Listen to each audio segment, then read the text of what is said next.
Was that? Thank you.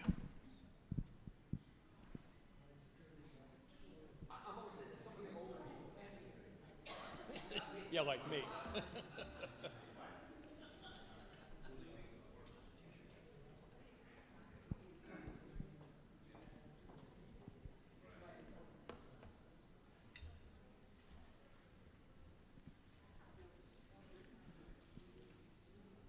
Shall we do a Negan till everybody coming in? Hey, Mel. Mel, Eric, how are we doing in terms of people wandering over? Should we go ahead and get started? Okay. So first off, for anybody who's watching live stream, we're delighted that you can join us. And for all of you who are here in person, thank you for coming. I want to take this opportunity to introduce Rabbi Nava Meiersdorf, who has been gracing us with her beautiful voice and her wisdom this Shabbat, and has been staying with us for a couple of days and has been a wonderful guest. And so we're delighted to have you. Welcome to Adat Ariel. Thank you. Thank you so much. It's been wonderful to be here, to meet so many of you. So this is wonderful. So take a few minutes and tell us a little bit about yourselves. I mean, the most important part of this question and answer session is to give you an opportunity to learn more about the Adat Ariel community and for the Adat Ariel community to learn more about you.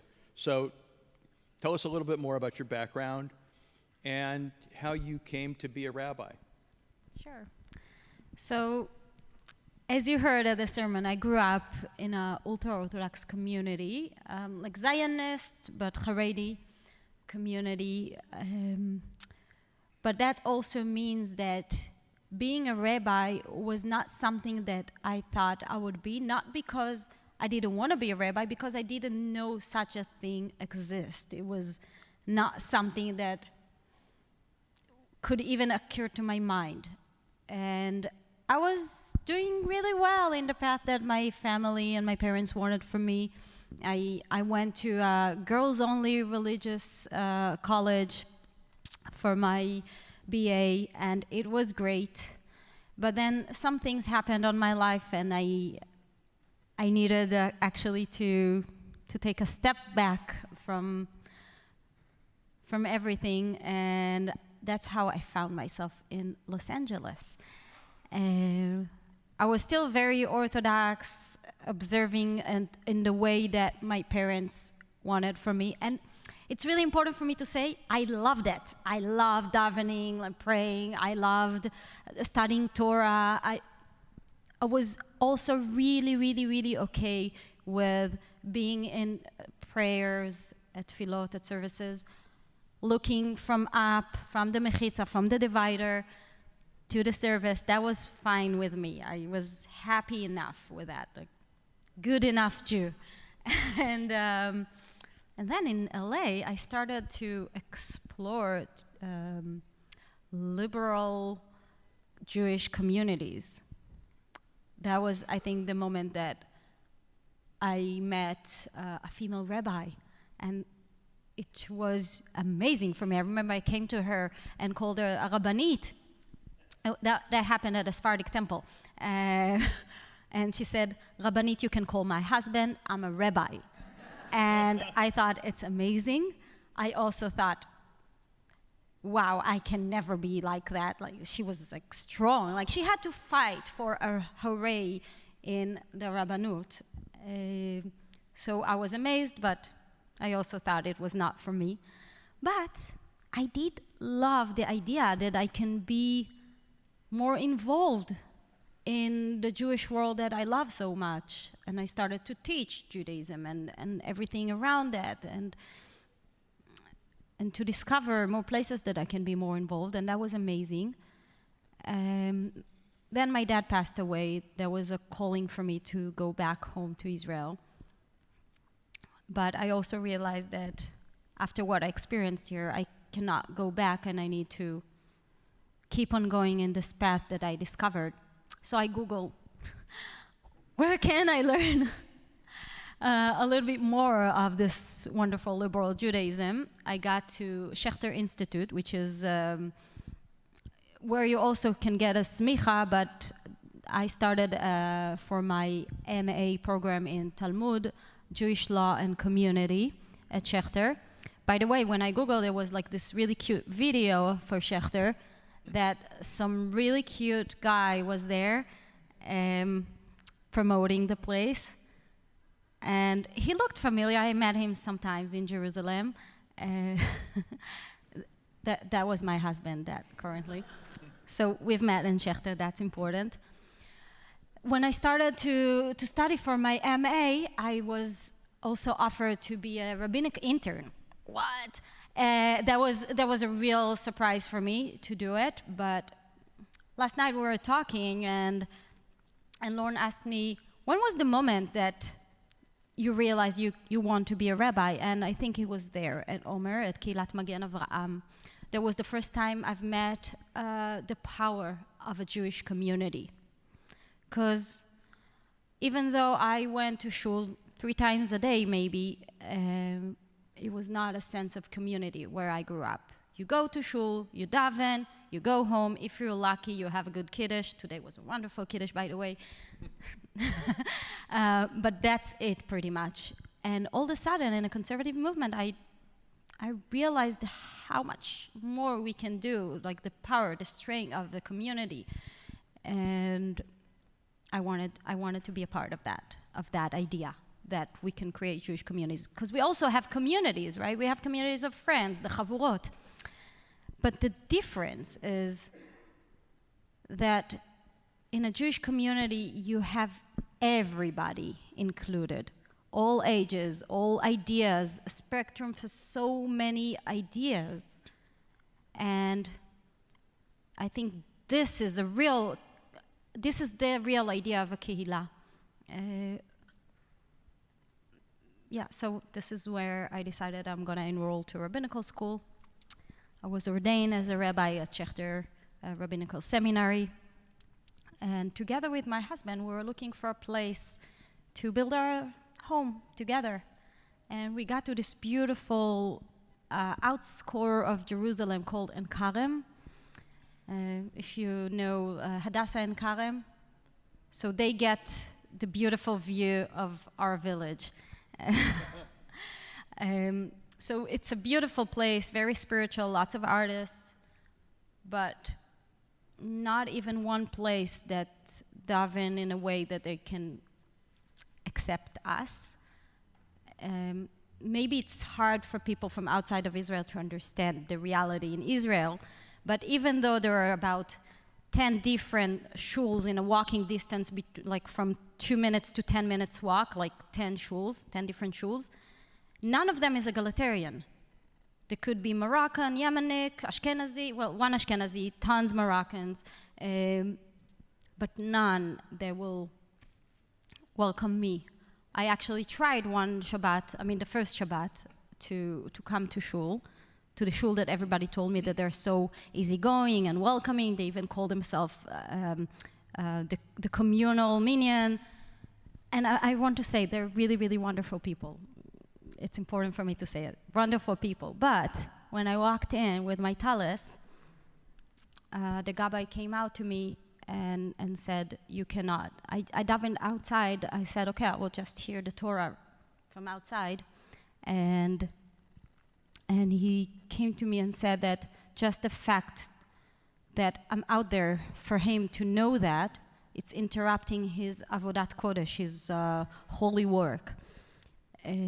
I was really hurt because I was not a visitor. If I was a visitor, I would just receive it, probably daven one time without a talis, that's fine. But that was my home. So we started to invite people to our home, to our living room, to pray together. And I think that's something that helped me realize that if I have a need for something, I'm probably not the only one, because I was not the only one who wanted to daven differently. And that's how we created this beautiful kehillah that, it is an egalitarian minyan, but the egalitarianism in it it's far from being the main thing. This one Yom Kippur service, one of the people who were davening with us, he stopped for a second and he looked around and was like, I just realized that we're egalitarian. Like, it was not, and in Israel it's a big deal because nobody is egalitarian almost. And from there we wanted to expand a little bit more because more and more people came to us, and from outside of En Karem. En Karem, it's a tiny village, and people started to come from Yerushalayim and from Tel Aviv, from outside. So that's how we got to the center of Yerushalayim. So I started to be a rabbi at the Fuchsberg Center, and from there it's also, I got basically to a keilah that they shut down during COVID. And it's a beautiful sanctuary. And I just tried to open the door there to as many people as possible in different ways.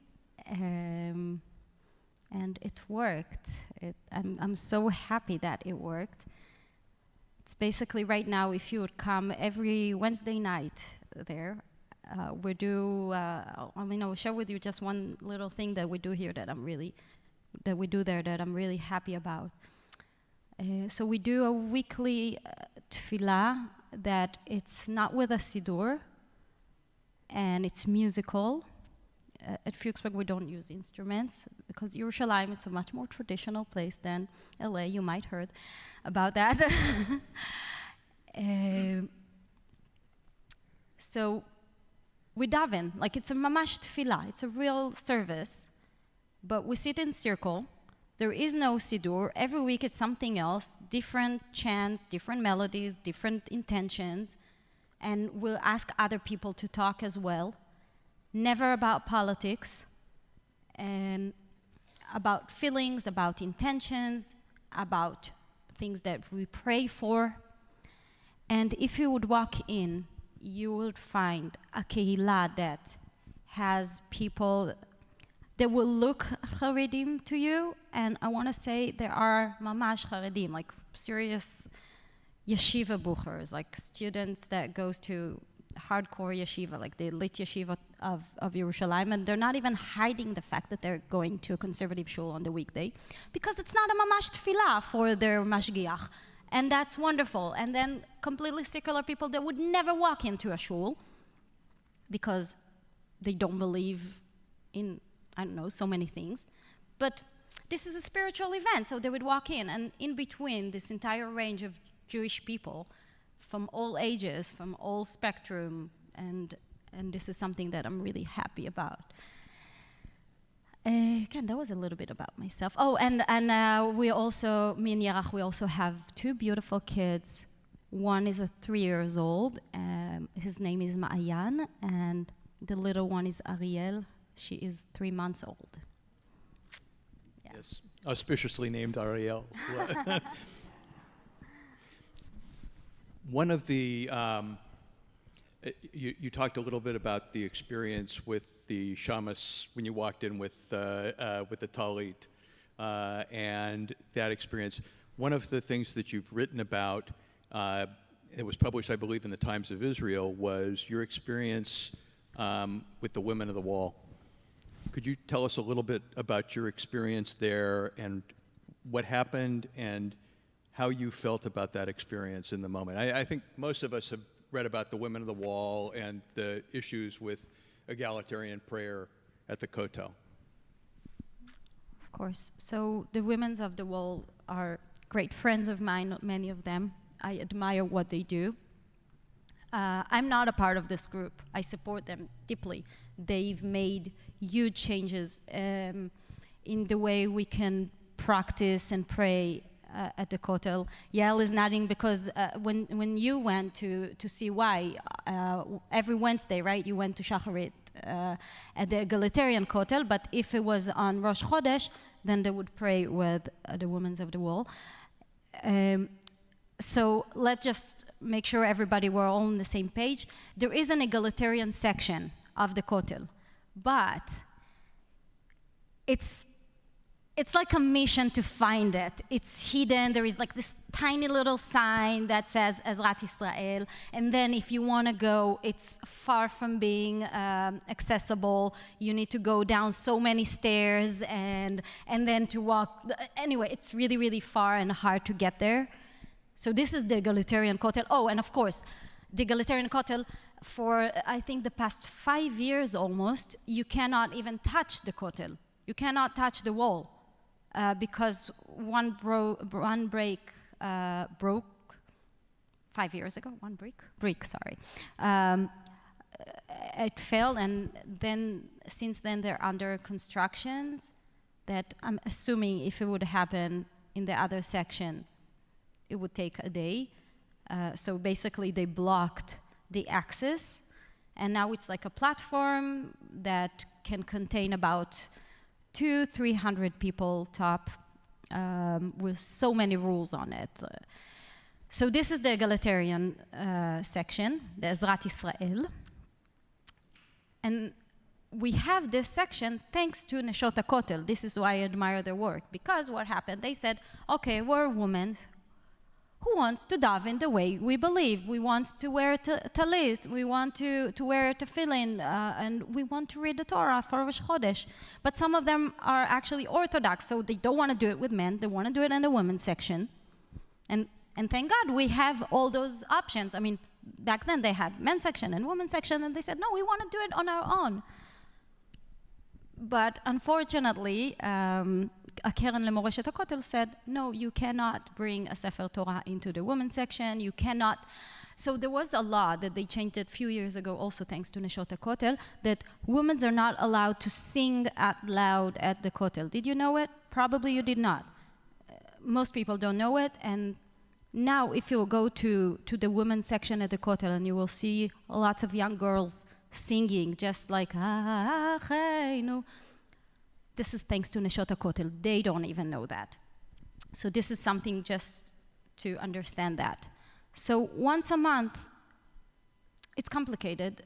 They invite people to come participate at the service.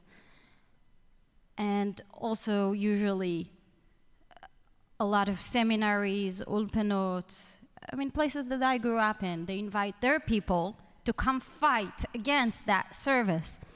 So it became like a thing that everybody know that, yes, we're coming to pray, but it's really, really, really difficult to pray like that because everybody basically fighting. If you come close to that area on Rosh Chodesh, it sounds like a war, bemet.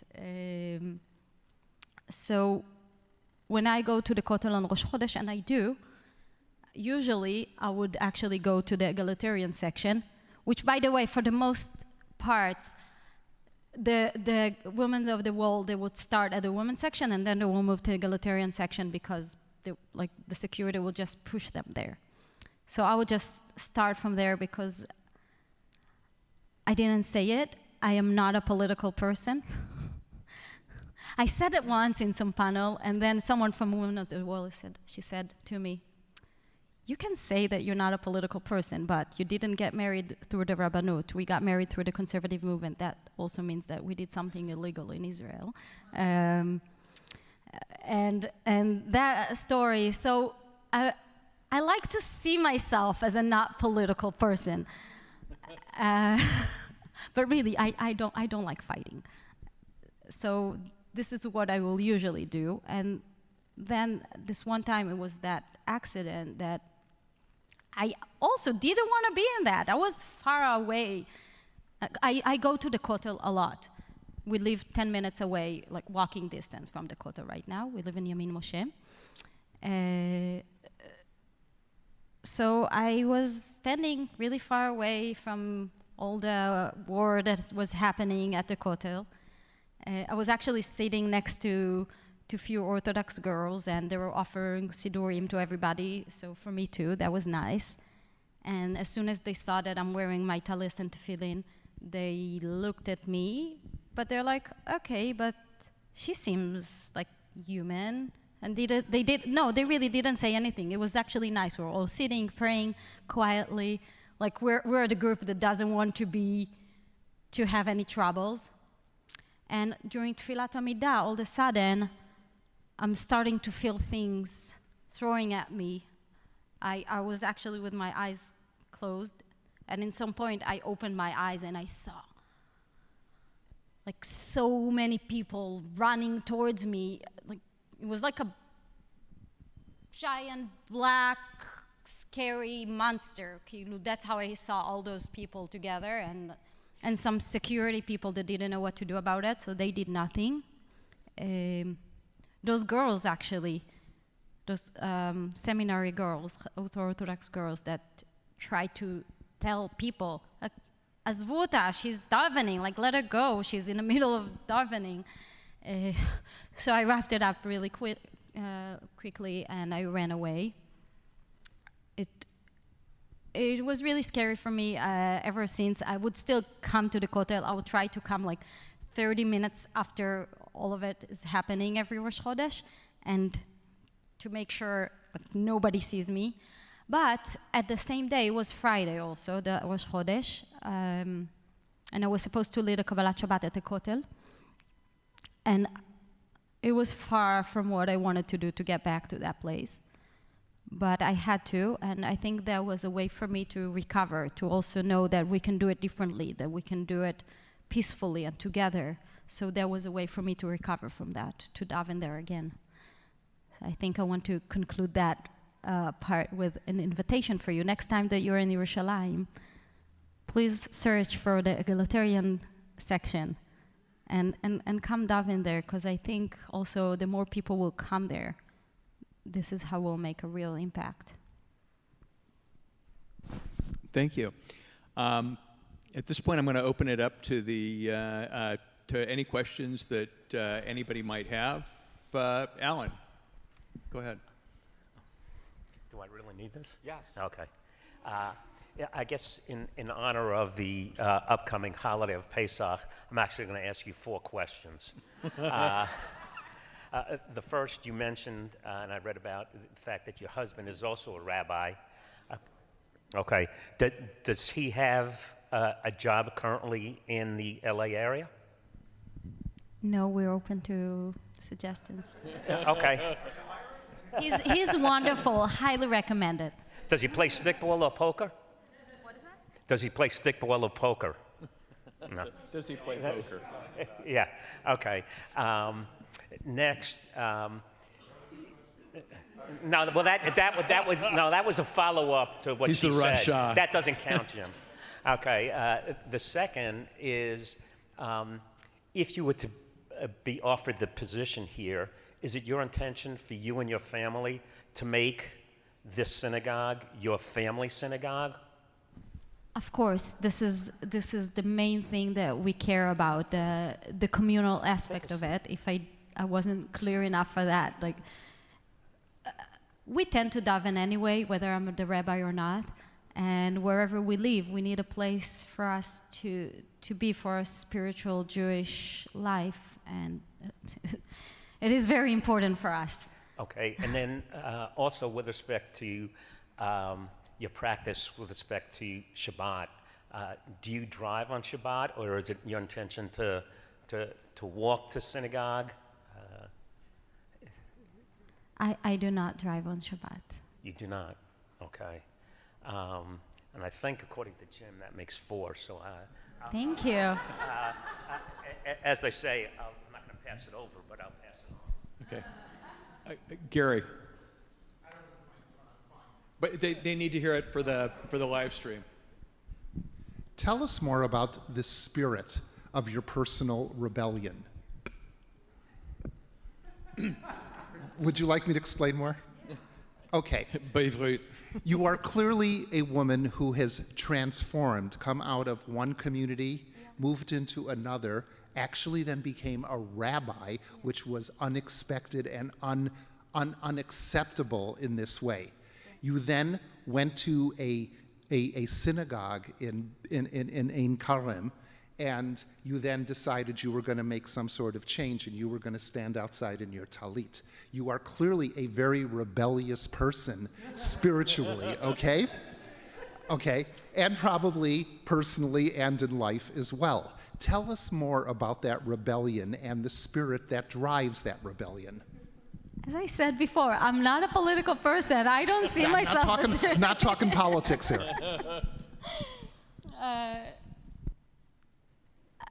Maybe it's all related to what I said before, that when there is a need for me, I'm just trying to do it. This is how I started those tefillot on Wednesday. Like, I like it too, but I'm not. I don't see myself such a strong fighter. Let's say it that way. I moved to the conservative world, or to the liberal world, out of love to Judaism, because I wanted more, because that was my need. Many people, I get this question, especially in Israel, from Orthodox people, as כאילו, אז מתי התקלקלת? Like it's like a slippery slope, you know? And for me, it's really the other way around. It's because I wanted more. And when I have a need, I will just try and get it. Luckily, I really feel like I'm usually not the only one with that need. And then it's just simple. My dad passed away before he saw all of this journey that I started, and he was a mamash talmid chacham, like a real Jewish scholar, but very traditional.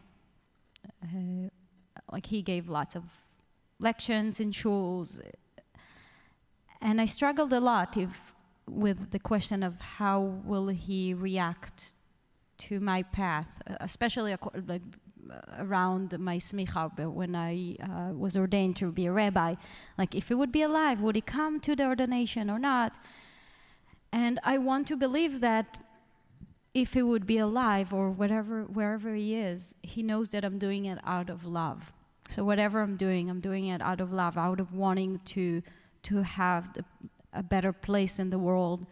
And it's never about fighting or showing we're doing davka. Hope that answered.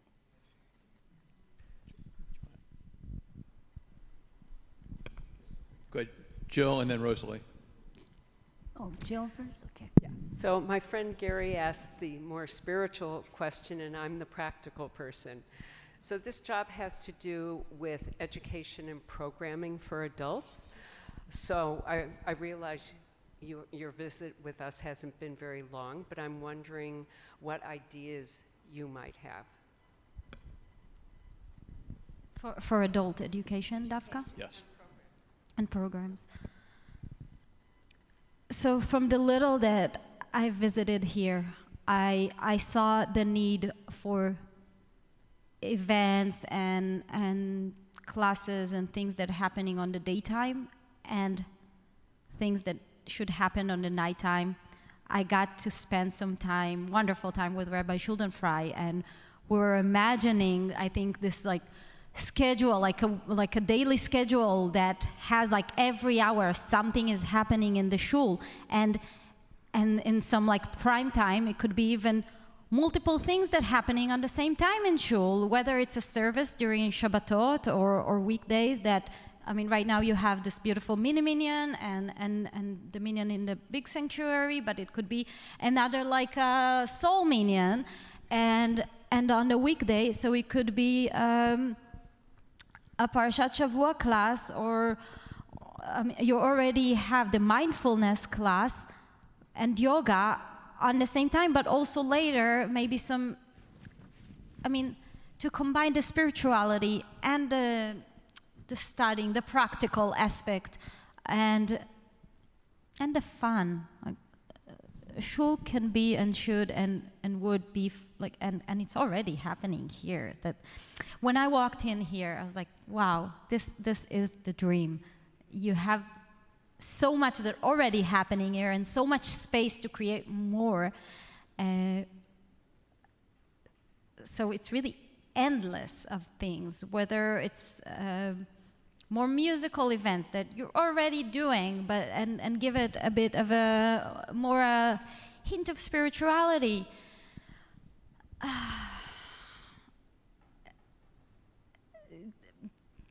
So many. I'm just so excited to see everything that's already happening here at the end. I was thinking, who's available in the daytime? So it's mostly, I would say, students who go to university. They might be available on the daytime, and people that retired. So what if you will have a class that you have chavruta with students and people that are older a bit, and really it could be so wonderful to benefit from each other. And on the evening, so I know a lot of people wants to get the young adult, the 20s, 30s, but the truth is that they're really busy. And I mean, they would come to shul to some events and Yom Kippur and Rosh Hashanah, but they're so busy with their life. But what about after? After their kids are growing up a little bit and you get to sleep for a full night. By the way, those past few days was wonderful to get to sleep. I woke up this morning at 7:30. So I get that. Like it's hard. It's hard. I love coming to shul, but I also understand that it's hard.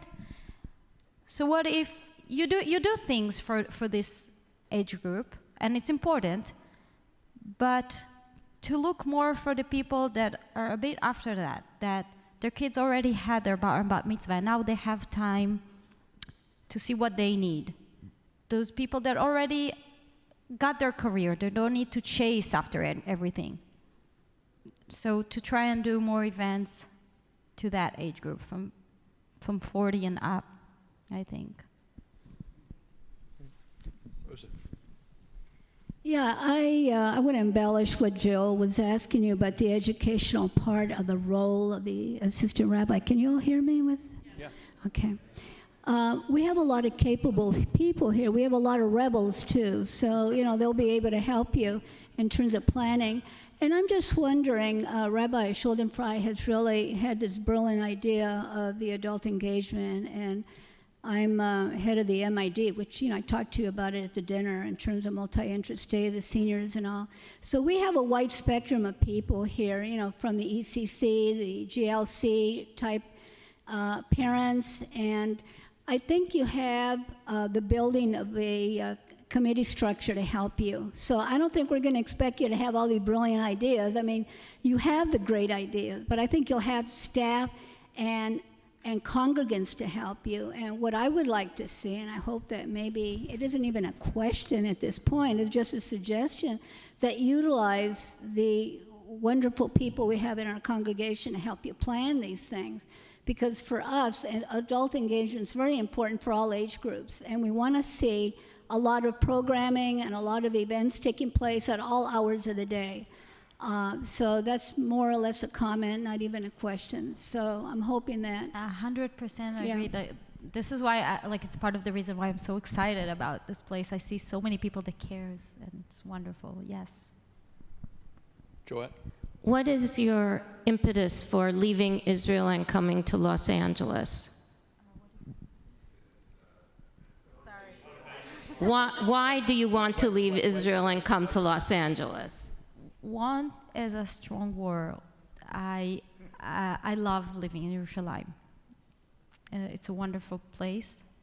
It's even harder to think about living in Israel, especially after October 7th. When I applied here, I would never imagine they will hit Pesach and the war is still happening and the hostages are still there. I would never imagine that. So it is difficult. But I really see the place that we can reach to more people and we can expand even more. And I think this kehillah is a beautiful place to do it, and also to give more opportunity for my family, to our kids, and yeah. So it's not easy, but it's something that we want. Jim? Hi, a generation ago, when we were in our 20s and 30s, we were active. We brought our kids here.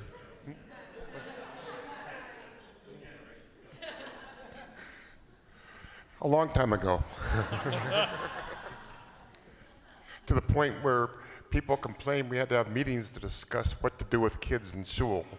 Now it's a generation, 2 generations later, and today being an exception because there was the mini-minion, it's not as vibrant. And if you go down the street to the Orthodox shuls, they'll be packed with 20 and 30-year-olds and their families. So why can't that happen here? And what can you do to encourage that? Your previous comment notwithstanding. A, you're right. B, everybody are struggling right now with bringing the younger generation to shul.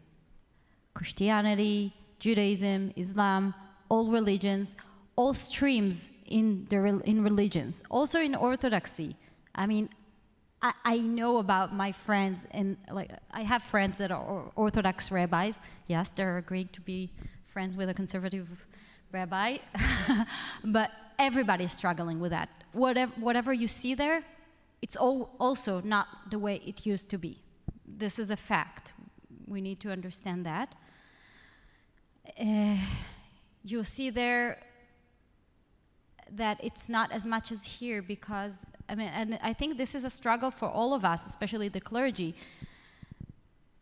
This tense between obligation and keeping the tradition to accept the reality in life today. It's so hard to ask people who live in the Western world to be obligated to one community, to one synagogue, to come even once a week or twice a week if we want them to come on Friday night and Shabbat morning. It's extremely difficult to ask someone to do so.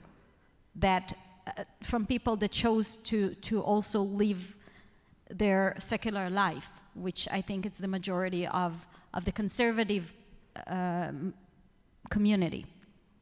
So it is hard. I think it's also something that I see here that you do. We're really trying to meet people where they are and to receive the reality and to try to pull the tradition, to not let it go, to not say, okay, so let's try something completely new, to pull it, because we have so much in it to continue, but to understand how it's relevant for today, and then I think people would come. And it might not be that people would come, not everybody would come to shul on the same way that we used to. It might be different. Things are different. You know, the word halacha, the Jewish law, it's also like halicha, walking. And for generations, that's how it used to be. Judaism always had to develop till Tnuat HaSkala. How do you say Tnuat HaSkala? Enlightenment. Yes, in Europe, till then, that's how Judaism was like. We always had to change according to the time they were at. And then some things have frozen, and thank God the Masorti movement was wise enough to understand that we need to keep on going, but also to receive the tradition. So that's my answer for that.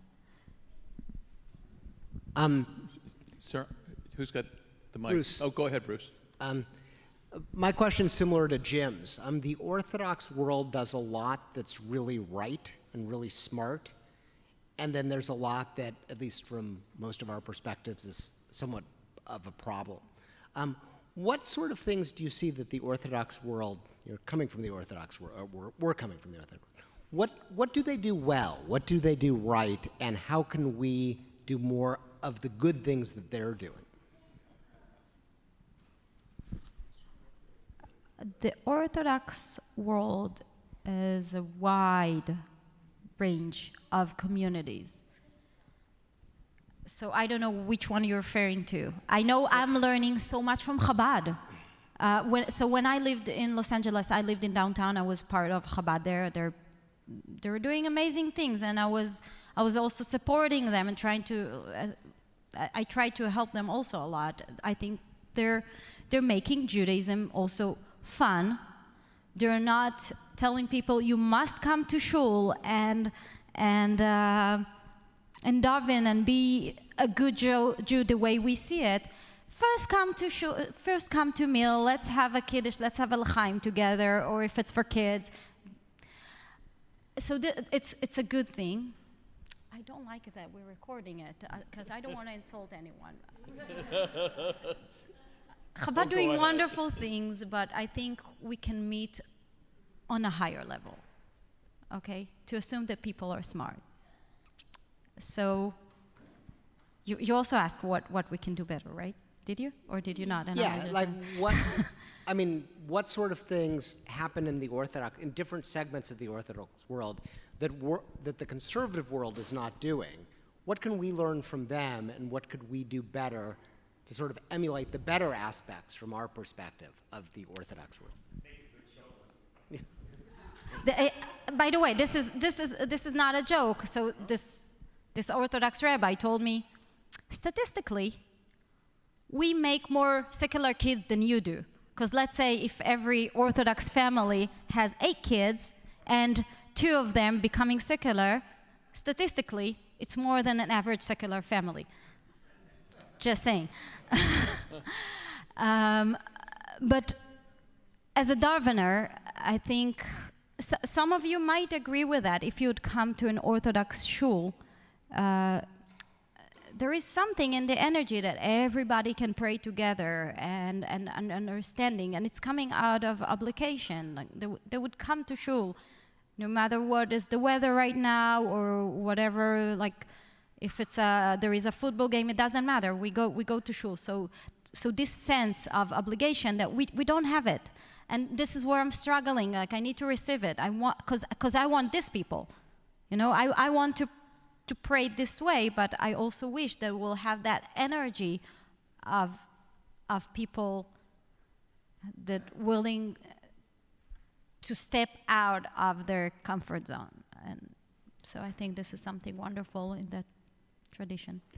I have a question for you relating to your work with Nava Tehillah. Yeah. And one of the things that you've talked about in your writing is ecstatic prayer, ecstatic singing, ecstatic prayer. Could you share with us what exactly that means and how you might use that at Adat Ariel? One thing we say about that, we're not talking about it, we just do it.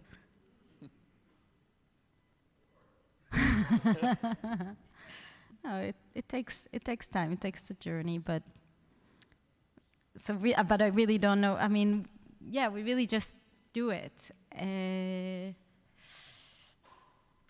It could be in so many ways. And I do understand it takes also, like, you need to be patient for it.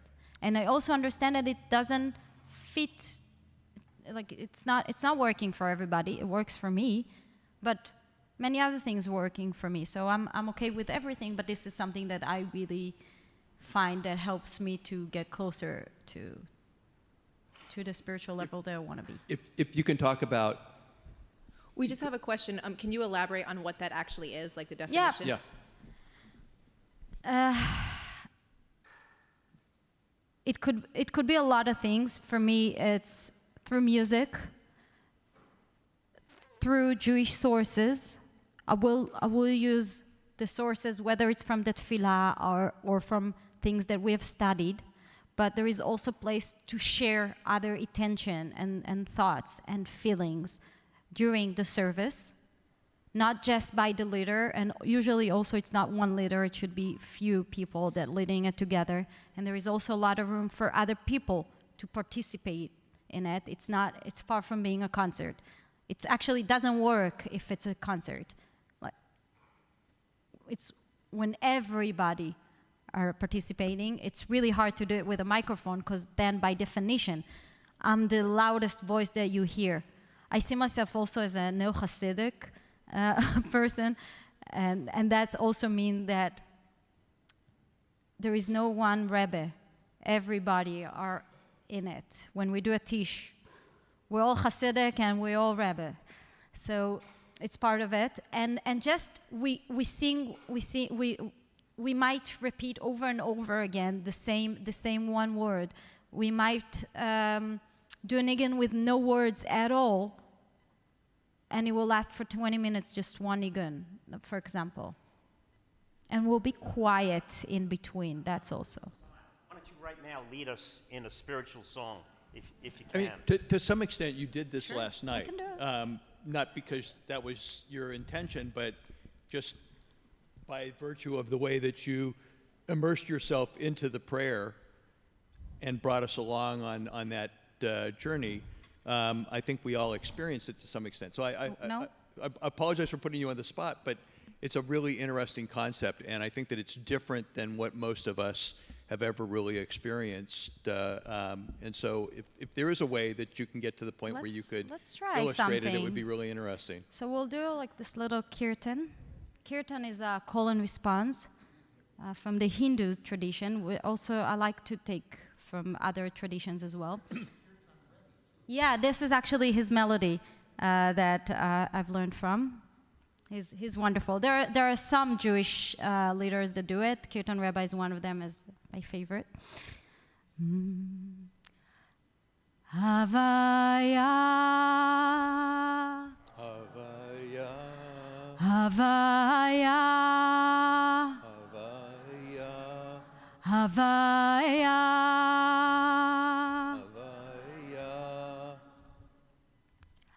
Havaya, Havaya,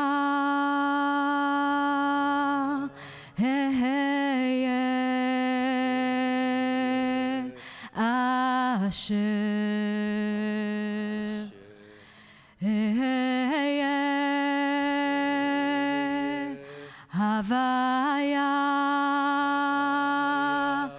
hey, hey, yeah, Asher.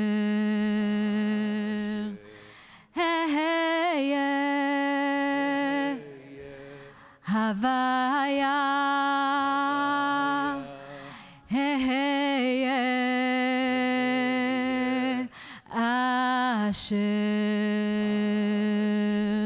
hey, hey, yeah, Baruch Shem Kevod, Baruch Shem Kevod,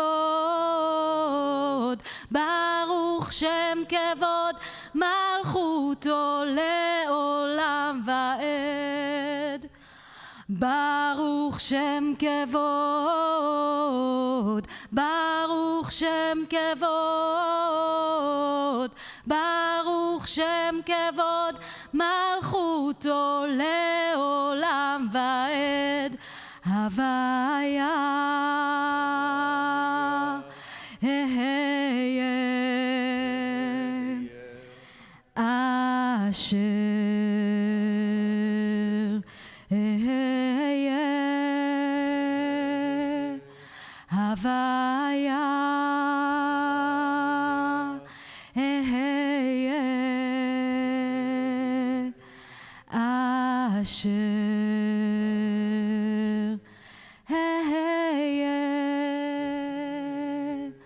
Havaya, hey, hey, yeah,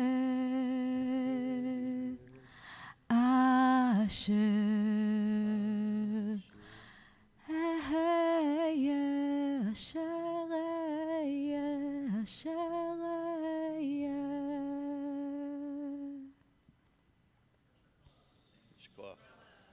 Beautiful.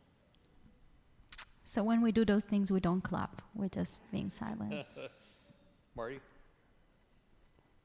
Okay. Well, I had a question from somebody online, but I'll come to you okay. first, Marty. Great. Okay, because Susan Porter, who's a congregant of ours, coming from Alaska, Yes. and she's asking, what are your thoughts about continuing to include congregants in tefillah, holidays, and other events remotely through live stream and Zoom? So really, how do you plan, or what would you plan to continue to engage people who can only engage with us through those cameras? I really appreciate people that has a patience to be praying via screen. It's not something that I can do. I find it extremely difficult. I might do thousands of other things while I just watch. I need to be participated, but if you can, so I just admire you. So we have an organization at Adad that's in partnership with another congregation, one even more liberal, Temple Beth Hillel, a mile away from us. And we're a senior group, 55 and older. We offer between 10 and 15 hours of programming every week. What would you propose for this group? I think I would like to meet up first and see what interests you. I think I've discovered so much in the past meetings I had here of things that are happening here that you interested of. I mean, at the dinner that we had, so you were talking about the book club, and then someone else said, but why not doing it on the evening? So I didn't even know that this such a thing interests people in the shul. Wonderful, this is amazing. And then someone would say, I actually would love to study a little bit more about my Judaism, like Judaism one-on-one. So it's really, I think, after a conversation, I would not just throw things at you.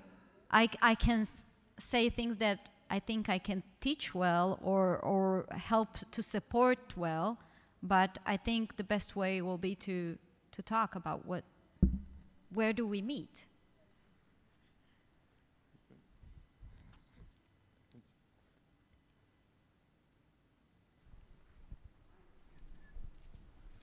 What do you feel is the most important thing that you, as a rabbi and a person, can bring to our community?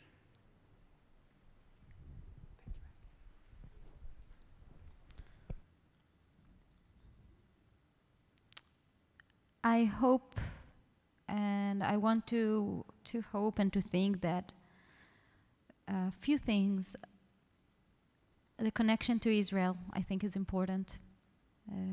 As you might notice, I tend to bring a lot of the connections, like the way things are happening in Israel in face of the way it's happening here. So we see the connection and the beauty of it, of Am Yisrael together. So this is something that is important for me as an Israeli. I like to create spaces to let other people do things. This is my favorite things, to enable? Yeah? I like to see myself as an enabler, if it makes sense in English. לאפשר. So this is something that I really hope that I can bring. So first I want to give you a compliment before I ask my question, okay? Can you handle a compliment? I'm observing your process and how you answer questions, okay? I've worked with a lot of Jewish organizations. The Jews always want immediate. Give me the answer. I'm going to ask you a question. Tell me what it is. And your honesty in watching how you take these questions and you expose your struggle with them, you move through this, and then you come to an answer, which I think is extraordinary in the way that you're doing this and being so honest, but then coming up with an answer in the end that actually holds a truth to it. So I wanted to say that to you before I ask you a question. Thank you. Okay. Last Saturday night in Israel, the Iranian bombing, okay? Can you give us a spiritual explanation or answer to that?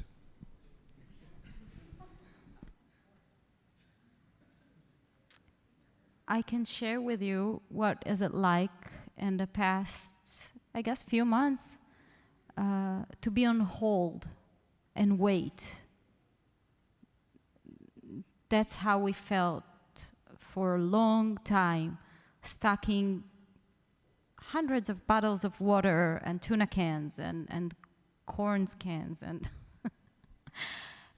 and just be on the edge. What's going to happen? What's going to happen? And unfortunately, so I was not in Israel when that Shabbat. And that was even worse for me because my kid was there. So I got Shabbat afternoon from lunch, and the person who hosted me asked me, "Do you want the news from Israel?" I said, "Yes, of course." I don't know if it's spiritual, but this is the truth. Me and my husband, we didn't know what to do. Like, should we call them? Should we? We decided not to, because there is nothing we can do. Like, Israel betach b'Hashem, Ezrahu maginam hu. It's like the most difficult thing to say, to have faith. But after Shabbat, I did call my family and friends, and I mean, I think most of you have families or friends or relatives in Israel. So it was, the worst part was the waiting. Everybody didn't know what to do. Like, we all knew Iran sent something, and we're waiting for it to come. Like, you know the world is about to end, and there is nothing you can do to just wait. So people like kind of made jokes about that. So many memes, I don't know if you saw online. But once it started, then it was mamash betach b'Hashem, and then people went to sleep. So it was funny. Like, so when the shower, when the shower started, they were like, okay, now we have faith that we'll go through it. The worst part was before, and well, I don't know what the future holds for us. It's really, really scary. But the wait was horrible. This entire time, and till it happened.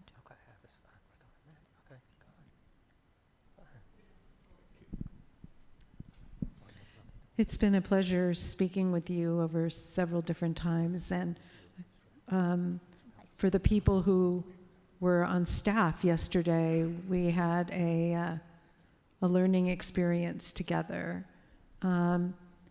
And it led us into Pesach in a beautiful way. So I thought that I would ask you, if you were going to teach your first class at Adat Ariel,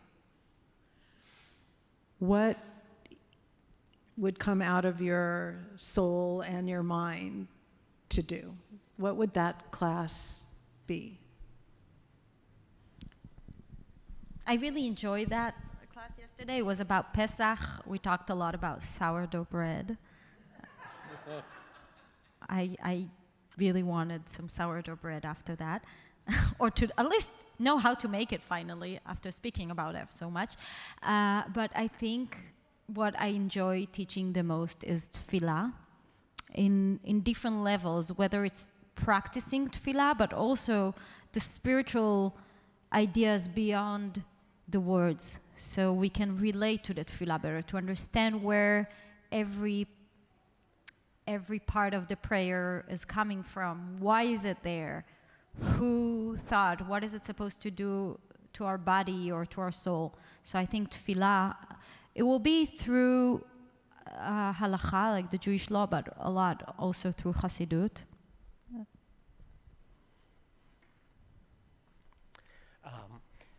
Last night and today, you got a little bit of a taste of what we, Adat Ariel, is as a congregation. What is it that you expect or would want from us as a congregation to, I'll say, assist you in your journey, or what you're looking for as a rabbi that's looking to join a congregation? What is it you want from a congregation? As a community, like a real community that is a support system that is upfront with everything. And as a rabbi, I would love to know also that I'm not alone, that we're working towards the same idea, everybody together, and to have an open, ongoing conversation of the needs of the community. If there's something that I'm missing and you see the need, let's talk about it. Let's create it together. Great. Sarah.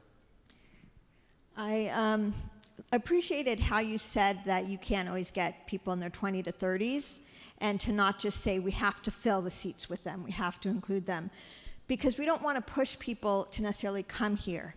But Judaism is beyond these walls. So my question is, how do you take Judaism out there? So for example, visiting someone in the hospital or visiting someone after a death. What's your experience with that? Yeah, absolutely. Meeting outside of shul helps. When we started davening in Karem, I actually it was on the 40th anniversary of the Masorti movement in Israel, so we got lots of candies that nobody wanted with the logo of the Masorti movement. I had like this huge batch. So I went out to the street of Karem and handed it to families, invited them to meet up, come over for tefillah. I don't know how people will react to it in Los Angeles, like, who's the stranger who tried to give me candies? But this is for one generation. Rabbi Schuldenfrei did it.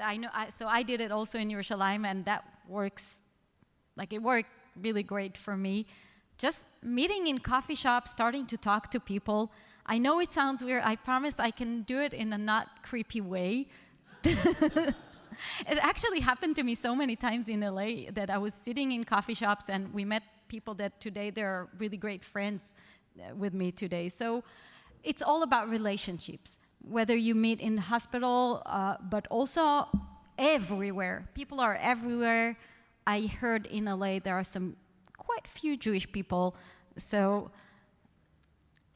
just relationship in any way that is possible. Joanne? Oh. You got, okay.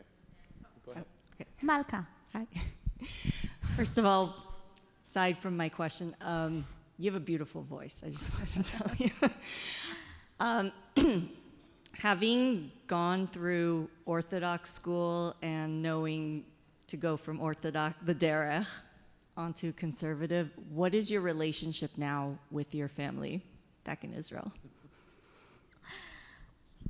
So it has been a derech, quite a journey with them. It wasn't easy at the beginning, mamash, not at all.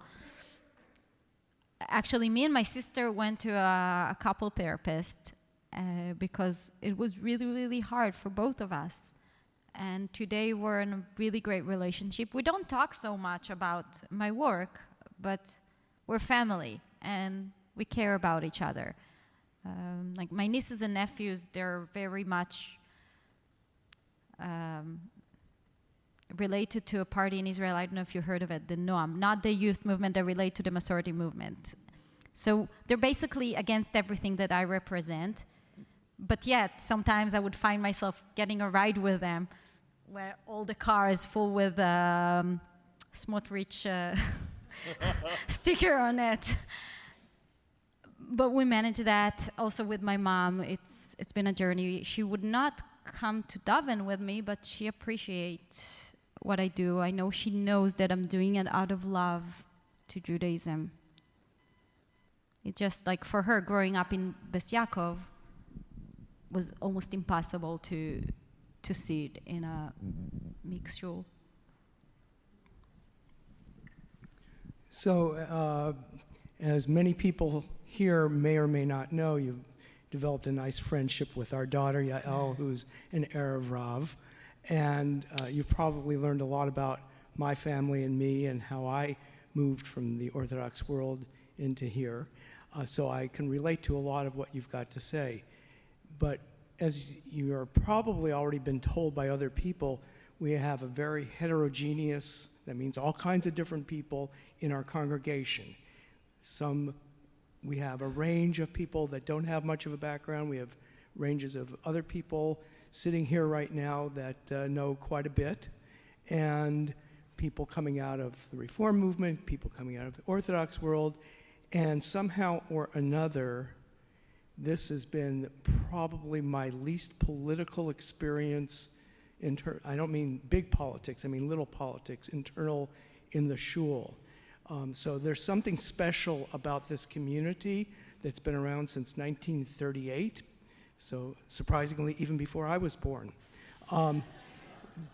So one of the things that we've had that was an enormous growth congregation, it was a teacher of Yael's at Milken, and Sharon Brous, and she was on the front page today. I haven't read the article yet of the Los Angeles Times about that congregation that Lauren and Linda's son was the president of it at one point. And that growth of that congregation, and I saw it start, she told me once after an adult education thing for parents of Milken, she told me afterwards, people have approached me about setting up a synagogue, and the synagogue was based upon politics.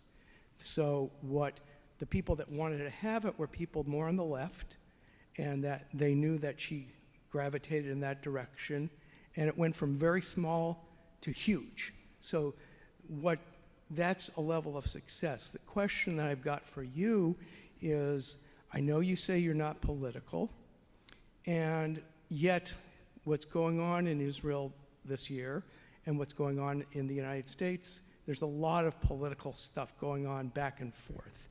And I'm sure Rabbi Schuldenfrei can describe about when he barely touches on anything political, but there's always going to be somebody on the left or somebody on the right that has a question or a challenge.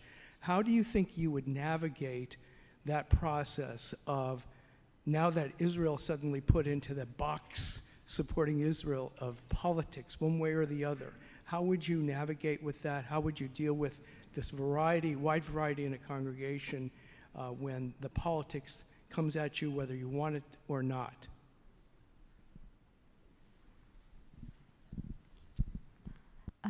Growing up, our rabbi at the school said, Eretz Israel ze lo politika. The state of Israel is not politics. So I want to take the sentence and say, Ben Adam lechavero, it's not politics. So respecting humans' right and human beings, it's not politics. This is one. Other than that, everything that start with a sentence, things should be whatever, I don't think shul is the right place for that. So other than just create this place as a better world, putting aside politics, just try to respect each other, has space here. Feelings, I'm hurt, I love, I'm excited, I'm scared. That's okay, because this is also a respectful conversation. Yeah, I don't believe that a shul should be like a stage for political opinions, but for feelings and respectings. I'll just a little bit of a nuance on Mel's question, and that is that, well, I actually don't think that Sharon Brous would describe her original minyan or her vision as being political. I think she would view it as being based on social justice. And while that certainly has a political slant in today's world, do you think that there are opportunities to do something along the lines of what you described that you did in Kerem, where you spoke about actually walking around and being sort of a social entrepreneur to bring attention to the minyan that you and Yerach were starting? Are there ways that you could see taking social justice issues that resonate with younger adults today and turning them into programming that would serve as an opportunity for adult engagement at Adat Ariel? Yeah, so unfortunately, I'm not yet so involved in what's happening in Los Angeles, but absolutely, I'm willing to learn and to discover and see and create, and mostly to hear their needs, and as I said before, to come and meet in the middle. Absolutely. Let me ask you a sort of personal / halakha question about the role of women in Judaism. So in the traditional Orthodox world, the halakha is pretty clear, not crystal clear, but pretty clear about the difference between men and women and the respective roles of men and women. And within the Orthodox world, there's some thinkers like Tamar Ross, I don't know if you've read her, but who is very thoughtfully struggling with both orthodoxy and feminism, and I mean, her book is great. Within the conservative world, there's been, this battle had happened 30 or 40 years ago, and there's a much more egalitarian approach to things and a much, I mean, almost completely egalitarian role for women. Personally, coming from an Orthodox world, not your personal journey, but halakhically, how did you square your traditional understandings of halakha with a more egalitarian role, a more equal role for women? Like, not personally, how did that happen, but intellectually, how did that happen for you? So you're asking how do I see myself in that range?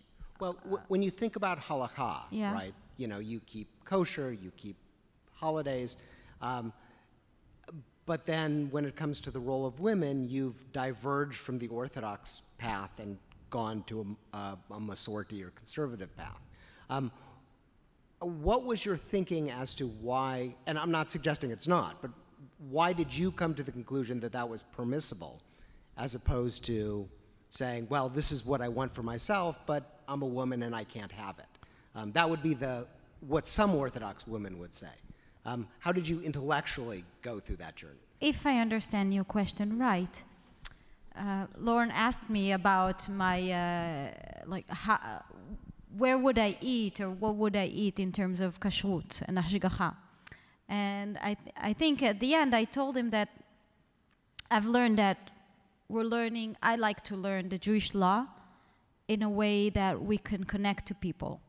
I'm willing to dive deep into shooting and all the track of the tradition law, like to see the path, how the halakha developed, so I can understand it better, so I can practice it better, and to understand how it meets me today.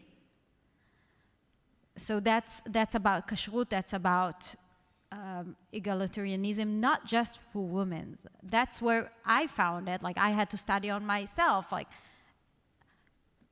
to start wearing tefillin was a huge deal for me. It took me forever. Well, but it took me a long time to start wearing the tefillin. For months, I was just sitting every tefillah, every shacharit, just staring at the tefillin, not wearing them.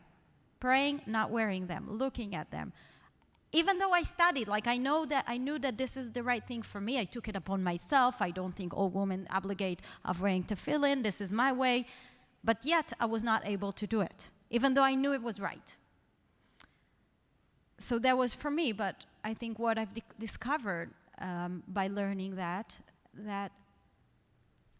we can be inclusive for so much more than just men and women. For me, it was really, really important when I discovered that I didn't even think about it growing up in the Orthodox world, that, I mean, I volunteered so much growing up with kids with special needs, but I didn't notice that we never counted it to a minyan. We never counted them because there is a Jewish law, there is a halakha, that some people with some disabilities, you don't count to a minyan. I don't know if you ever noticed that. In the Masorti movement, we cannot imagine that. I mean, I can give a whole lecture about that. Why do we must have them in our community. But for me, it was just like, as a woman that I want in, we must let them in. But it's coming out of learning. It's fun, in Israel, I see myself very liberal in the conservative world.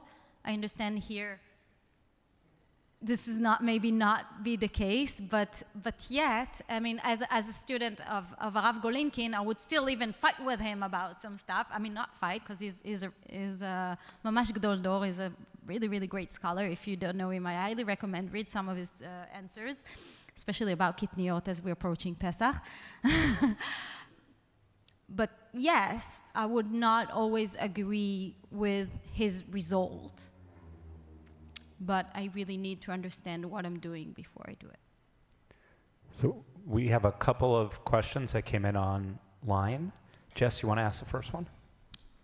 So this is a clergy role, but obviously there's heavy administrative pieces to that, specifically as it relates to technology and learning of policy and procedure that goes on here. What is your preferred style of learning that?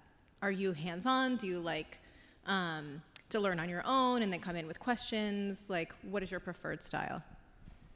In terms of? Like, we have a lot of different pieces of technology. Specifically, we use Shoal Cloud here. We also have an online sort of database where we share internal documents. How do you prefer to dive in? Let's say the first week, how would you tackle that? I'm happy to learn what is already happening here and to try and come along with that. I already shared with you, as an Israeli, a proud Israeli, we like to use WhatsApp. This is like the best. And yeah, all the social medias, this is also something that works really well for me. But in terms of technology in the shul, I'm just happy to learn. The other question we got was, forgetting the programs that we have at Adat Ariel, if clean slate, you had 3 hours at night and money isn't an issue, which yes, it's an issue here, we get it, but it's not an issue in this question. You could start anything you wanted here to bring people in or engage them. What would you do at that time? It would be a sacred singing circle, that at Tefillah, like I shared before. And it's also like not so much money, just some musicians and no pizza, just to move the chairs a bit, some crystals. No, I'm kidding, but yes, that. Hi, I'm Jeff. Welcome to Adat. Since Maya did her drasha this morning, first of all, I was completely intellectually intimidated by her up there, but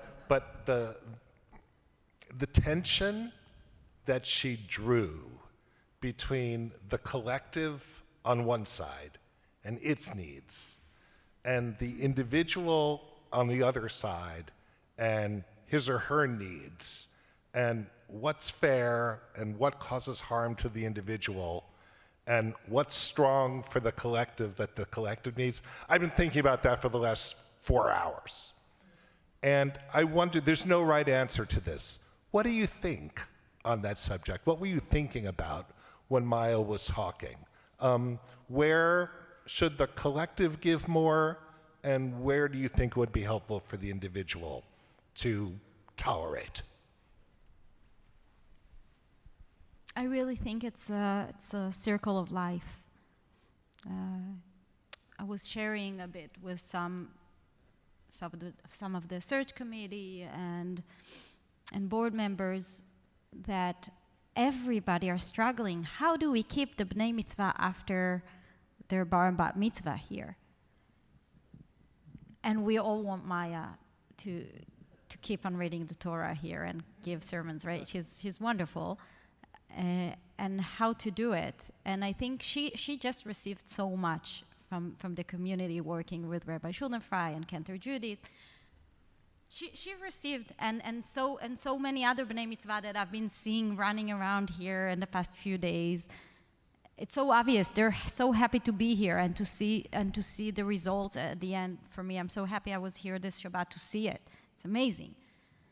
And what if you come after that and tell them, okay, what about giving something back to the community right now? To this community that sat here, like, was so moved by this moment and then to think it could be a mentoring program for the future B'nai B'not Mitzvah. It could be helping out with the Kiddush. I mean, I know you have beautiful staff that do it, but also I think it means a lot if people from the community, like those B'nai Mitzvah, would also do it and help, like, hand out the Kiddush cups. So many things. So I really think it's a relationship, that it's an ongoing thing, and this is all like a great way to grow up, like that. Or like this. We have any other questions? Rabbi Meiersdorf, this has been wonderful. Thank you very much.